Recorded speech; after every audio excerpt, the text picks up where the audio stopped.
Hello students, O2S academy में आपका बहुत बहुत स्वागत है। तो जैसा कि आप जानते हैं कि हम डेली के करंट अफेयर्स को प्रैक्टिस करते हैं और ये करंट अफेयर्स जो हैं वो हम MCQs की फॉर्म में प्रैक्टिस करते हैं और डेली के हम 10 MCQs को प्रैक्टिस करते हैं। तो आज की वीडियो शुरू करने से पहले अगर आपको इस वीडियो की PDF चाहिए तो आप हमारी O2S एकेडमी की ऐप को डाउनलोड कर सकते हैं और यहाँ पर आपको ये PDF मिल जाएगी।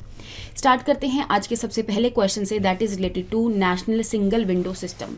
अब ये सिंगल विंडो सिस्टम किस चीज़ के बारे में बात करता है उसके बारे में एक बार बात कर लेते हैं। तो जैसा कि आप जानते हैं कि बहुत अलग अलग जो एंटरप्रेन्योर्स हैं वो अपना बिजनेस शुरू करना चाहते हैं, तो वहाँ पे अलग अलग जो डिपार्टमेंट्स हैं, मिनिस्ट्रीज़ हैं, उनसे अप्रूवल लेनी पड़ती है अलग अलग एप्लीकेशन के रिगार्डिंग। तो यहाँ पे क्योंकि बिजनेस शुरू करने के लिए अब बहुत ज़्यादा टाइम लग जाता है जब अलग अलग डिपार्टमेंट के पास कोई भी फाइल जाती है, तो इसी वजह से इस पोर्टल को लॉन्च किया गया है ताकि बिजनेस शुरू करने के लिए आपको सारी एप्लीकेशंस की जो अप्रूवल है वो एक सिंगल जगह पर ही मिल जाए। तो इस पोर्टल को लॉन्च किया गया है।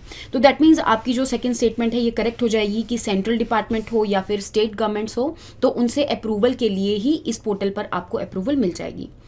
इन द सेम वे अगर मैं फर्स्ट स्टेटमेंट के बारे में बात करूं तो ये सेम जैसे मैंने आपको बताया कि ये एक डिजिटल प्लेटफॉर्म है जिसके ऊपर बिजनेस शुरू करने के लिए लोग जो हैं अप्लाई कर सकते हैं। तो दैट मीन्स यहाँ पे आपकी दोनों की दोनों जो स्टेटमेंट्स हैं ये करेक्ट हो जाएंगी। नेक्स्ट क्वेश्चन के बारे में बात कर लेते हैं, that is related to Y20 summit. तो Y20 समिट जो है अभी न्यू दिल्ली के अंदर कंडक्ट करवाई जा रही है। अगर मैं इस समिट के बारे में बात करूँ तो सबसे पहली बार इस समिट को कंडक्ट करवाया जा रहा है और जैसा कि आप जानते हैं कि G20 की प्रेसिडेंटशिप जो है वो इंडिया के पास है 2023 के लिए।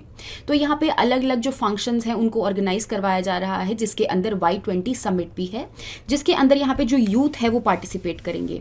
तो दैट मीन्स आपकी जो फर्स्ट स्टेटमेंट है ये करेक्ट हो जाएगी। सेकंड स्टेटमेंट के बारे में अगर मैं बात करूँ कि ये पहले कभी भी ऑर्गेनाइज नहीं करवाई गई, ये फर्स्ट टाइम है कि इंडिया जो है Y20 समिट को कंडक्ट करवा रहा है under G20 group of countries.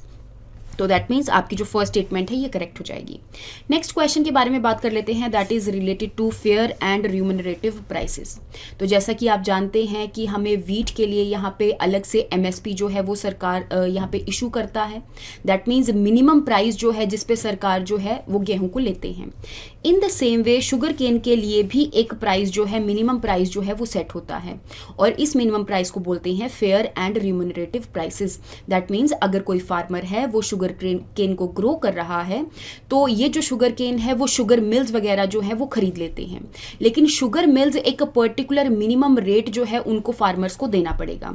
तो उस मिनिमम रेट को या फिर उस मिनिमम जो प्राइस है उसको शुगर केन के लिए उसको हम फेयर एंड रिम्यूनरेटिव प्राइसेस कहते हैं। तो दैट मीन्स आपकी जो फर्स्ट स्टेटमेंट है ये करेक्ट हो जाएगी। सेकेंड स्टेटमेंट के बारे में अगर मैं बात करूं तो जो ये प्राइस है वो यहाँ पे अलग अलग कमिटीज जो है, जैसे कि आप जानते हैं कैबिनेट की 8 कमिटीज हैं जिसमें से एक कमेटी जो है cabinet committee on economic affairs भी है। तो जो भी MSP और FRP होता है जिस टाइम पे इस रेट को इशू करना होता है तो यहाँ पे ये जो कमेटी है that means cabinet committee on economic affairs responsible रहती है। अब ये जो कमेटी है वो इशू तो कर देती है, लेकिन ये जो प्राइस है वो एक पर्टिकुलर कमीशन के द्वारा बनाया जाता है डिपेंडिंग अपॉन कि कितना कॉस्ट जो है, उनकी कितनी लेबर कॉस्ट है ना, हर एक चीज़ को इंक्लूड करके यहाँ पे जो commission for agricultural cost and prices है पहले एक प्राइस को बनाते हैं और ये जो प्राइस है कैबिनेट कमेटी को एक तरह से बता देते हैं कि ये जो मिनिमम प्राइस है आप इशू कर सकते हैं। फिर अनाउंसमेंट का जो काम है वो cabinet committee on economic affair हो जाता है, या फिर एक तरह से ऐसे भी कह सकते हैं कि अप्रूवल का काम जो है वो cabinet committee on economic affairs करती है। तो दैट मीन्स यहाँ पे आपकी दोनों की दोनों जो स्टेटमेंट्स हैं ये करेक्ट हो जाएंगी।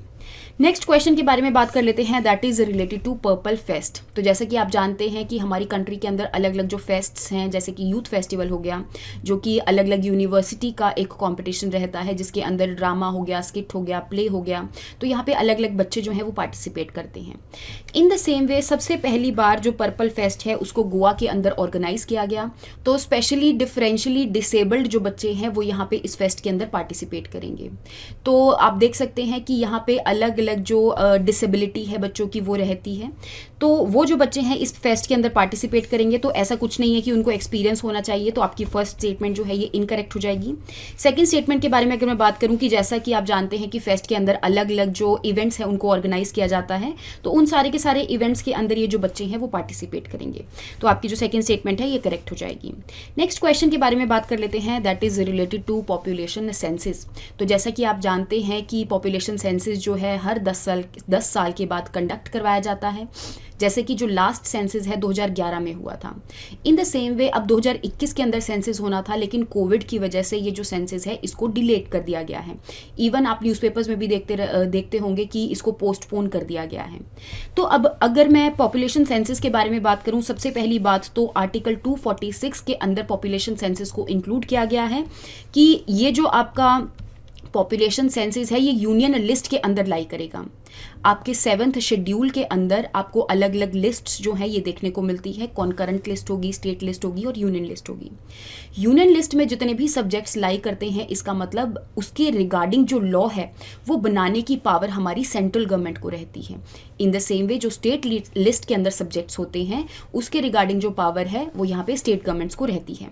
कॉन्करेंट लिस्ट में ऐसे सब्जेक्ट्स रहते हैं जो कि जिसके रिगार्डिंग लॉ बनाने की जो पावर है वो स्टेट को भी रहती है और हमारी सेंट्रल गवर्नमेंट को भी रहती है।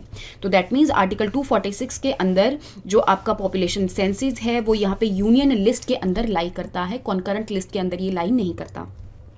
तो सेकंड स्टेटमेंट आपकी इनकरेक्ट हो जाएगी। फर्स्ट स्टेटमेंट के बारे में अगर मैं बात करूं कि ये डिसेनियल सेंसिस है, दैट मीन्स हर 10 साल के बाद कंडक्ट करवाया जाता है और इसके लिए जो मिनिस्ट्री रिस्पॉन्सिबल रहती है that is the ministry of home affairs. इसके अंदर भी एक पर्टिकुलर डिपार्टमेंट है, office of registrar general and census commissioner भी हम इसको बोल सकते हैं। तो दैट मीन्स यहाँ पे आपकी जो फर्स्ट स्टेटमेंट है ये करेक्ट हो जाएगी, second statement is incorrect. Next question के बारे में बात कर लेते हैं, दैट इज रिलेटेड टू दीपर बील। दीपर बील के बारे में बात करूं तो यहाँ ये एक ऐसी जगह है जो कि असम के अंदर सिचुएटेड है, जहाँ पे देखा गया है कि बर्ड्स की जो स्पीशीज है और पॉपुलेशन है वो बहुत ज़्यादा इंक्रीज की है।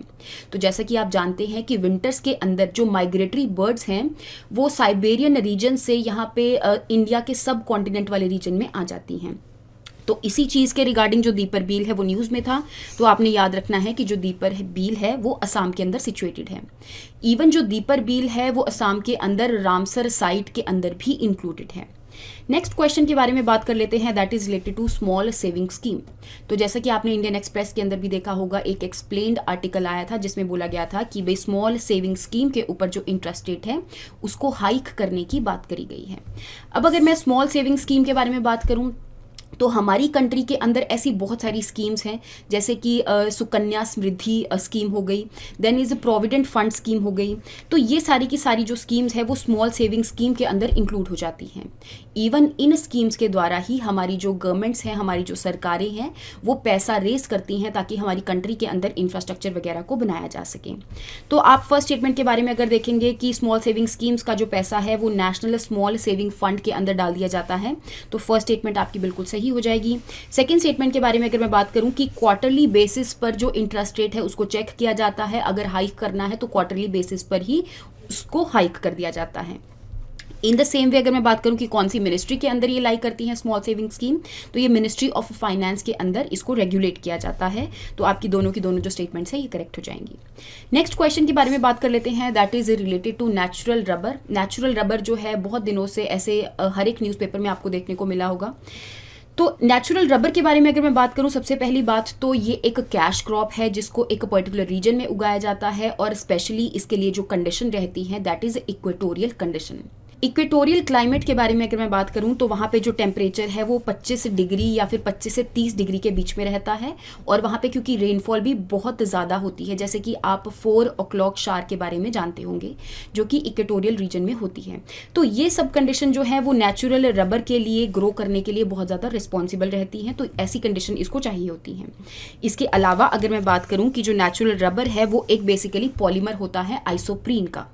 पॉलीमर के बारे में अगर मैं बात करूं तो जब एक single unit n number of times एक दूसरे के साथ जुड़ जाती है, दैट मीन्स यहाँ पर मल्टीपल टाइम्स एक दूसरे के साथ जुड़ जाती है, तब हम उसको एक पॉलीमर बोल देते हैं, जिसके अंदर पॉली का मतलब है मल्टीपल टाइम्स और मर का मतलब है एक पर्टिकुलर सब यूनिट। तो दैट मीन्स जो नेचुरल रबर है वो आइसोप्रीन का ही एक पॉलीमर होता है।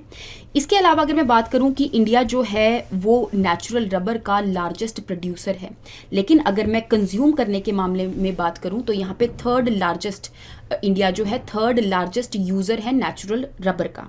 तो दैट मीन्स यहाँ पे आपकी जो फर्स्ट स्टेटमेंट है ये करेक्ट हो जाएगी, second statement is incorrect. Next question के बारे में बात कर लेते हैं, that is related to silent valley national park. जैसा कि मैंने आपको दीपर बील के रिगार्डिंग बताया कि जो बर्ड्स की स्पीशीज़ है, पॉपुलेशन है, वो इंक्रीज कर गई है क्योंकि माइग्रेटरी बर्ड्स यहाँ पर आ रही हैं। इन द सेम वे केरला का जो साइलेंट वैली नेशनल पार्क है, यहाँ पर भी माइग्रेटरी बर्ड्स जो हैं ये देखने को मिलती हैं और यहाँ पर भी बर्ड्स की जो पॉपुलेशन है, उनकी स्पीशीज़ जो है वो इंक्रीज देखने को मिली है। तो अब अगर मैं साइलेंट वैली नेशनल पार्क के बारे में बात करूं तो ये जो है नीलगिरी के साउथ वेस्ट कॉर्नर में लोकेटेड है। तो ये स्टेटमेंट आपकी बिल्कुल सही हो जाएगी। तो यहाँ पे आपको नीलगिरी जो माउंटेन्स हैं ये देखने को मिलेंगे, इसके साउथ वेस्ट कॉर्नर पे आपको साइलेंट वैली नेशनल पार्क जो है ये देखने को मिलेगा। इवन आपको ये भी देखने को मिलेगा कि इसके आसपास से अलग अलग रिवर्स जो हैं वो फ्लो करती हैं, जैसे कि कुंथीपुजा रिवर जो है वो साइलेंट वैली नेशनल पार्क से होकर गुजरती है, जो कि अल्टीमेटली एक रिवर की ट्रिब्यूटरी है जिसका नाम है भारतपुजा रिवर। और भारतपुजा रिवर जो है तमिलनाडु वाले रीजन से ओरिजिनेट करती है और केरला वाले रीजन से गुजरती हुई अरेबियन सी में जाकर ड्रेन हो जाती है। तो दैट मीन्स आपकी सेकेंड स्टेटमेंट भी करेक्ट हो जाएगी। थर्ड स्टेटमेंट के बारे में अगर मैं बात करूं तो यहाँ पे आपको अलग अलग ट्राइब्स जो हैं ये देखने को मिलेंगी, जैसे कि इरुलाज हो गए, कुरुम्बाज हो गए, मुडुगाज हो गए, देन इज कुटू नायकर्स हो गए। तो ये स्टेटमेंट भी आपकी बिल्कुल करेक्ट हो जाएगी। न्यूज़पेपर में दिया था तो इस वजह से इस स्टेटमेंट को इंक्लूड किया गया है। तो दैट मीन्स आपका आंसर बनेगा all of the above. Last question के बारे में बात कर लेते हैं, that is related to Sunni dam hydro electric power project.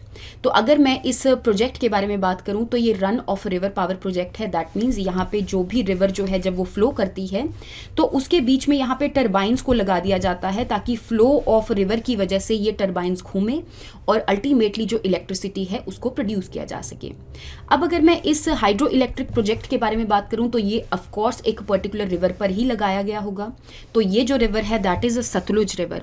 और सतलुज भी कौन से वाले रीजन में, ये आपने याद रखना है कि हिमाचल का जो शिमला और मंडी डिस्ट्रिक्ट है वहां से जो सतलुज होकर गुजरती है वहां पर इस डैम को बनाया गया है और ये एक 382 मेगावाट प्रोजेक्ट है। तो इसके बारे में आपने याद रखना है। बेसिकली मेगावाट जो है वो एक पावर की यूनिट होती है, तो हम इलेक्ट्रिसिटी को कमर्शियली हम इस मेगावाट के अंदर मेजर करते हैं। तो दैट मीन्स ये इतनी पावर प्रोड्यूस करने की कैपेबिलिटी रखता है। तो दैट मीन्स आपका आंसर बनेगा सतलुज। तो आई होप आपको यहाँ तक जो करंट अफेयर्स हैं उनके बारे में समझ में आया होगा। नेक्स्ट क्लास के अंदर हम नेक्स्ट MCQs के साथ मिलेंगे। Thank you so much and have a nice day.